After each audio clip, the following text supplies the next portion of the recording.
Magandang umaga mga ka-Agri TV.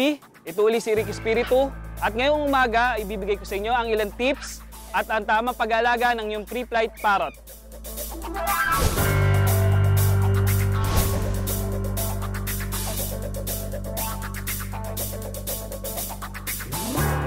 Ako po si Brian Nakalal, one of the member na Majestic Wings Philippines.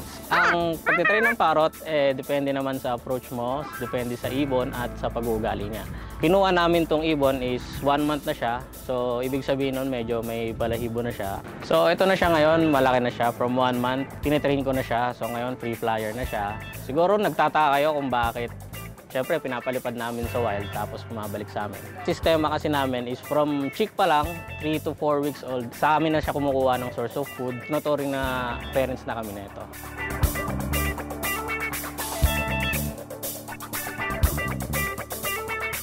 Sa pagtitraining naman is yung bonding. So, kailangan yung ibon, gusto niya lagi sa'yo. Gusto niya lagi kanyang kasama, ganyan.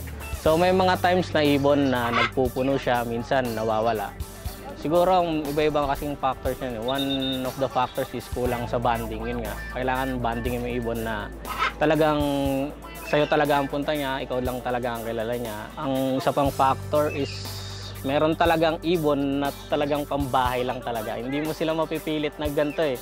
Hindi mo sila mapipilit na i-free fly kung ayaw naman talaga nila. Isa pang pwedeng maging factor is wala siya sa tamang timbang ganyan. Medyo hindi siya healthy, hindi niya kaya yung sarili niya lumipad. Ang tendency niya, habang nasa air pa siya, nagpupuno siya or nawawala.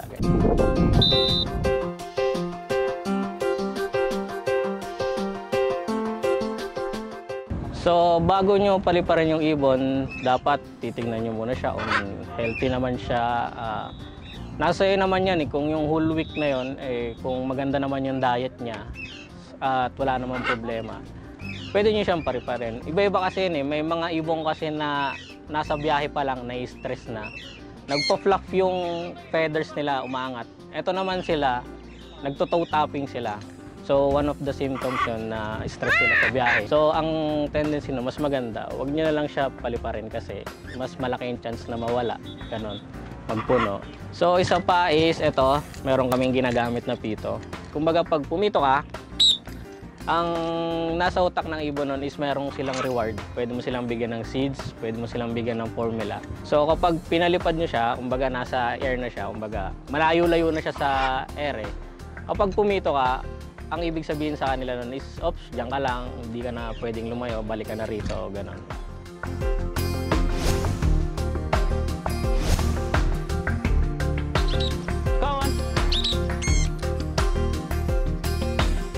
Ay, magandang umaga po. Ako po si Dan Malaran, kasama ko po si John Ray Ran Acero ng Majestic Wings Philippines. Ito po, papakita po namin ang pag-hand feed ng mga ibon.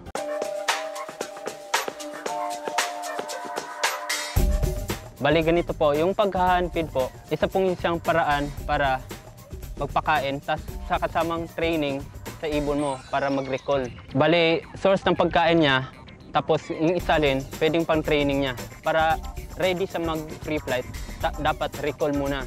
Ginagawa namin yung hand feed para yung pagpapakain nila sa umaga at sa gabi. Bali, parang yung para sa tao, breakfast tapos dinner sa atin.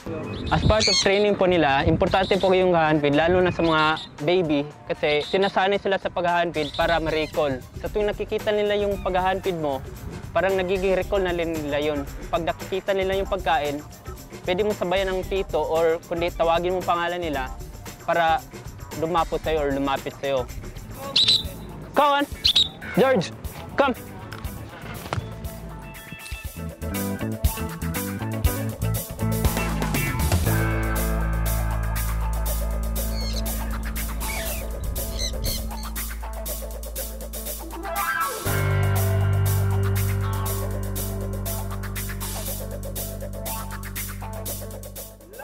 Majestic Wings Philippines, Agri TV, hayop ang galing!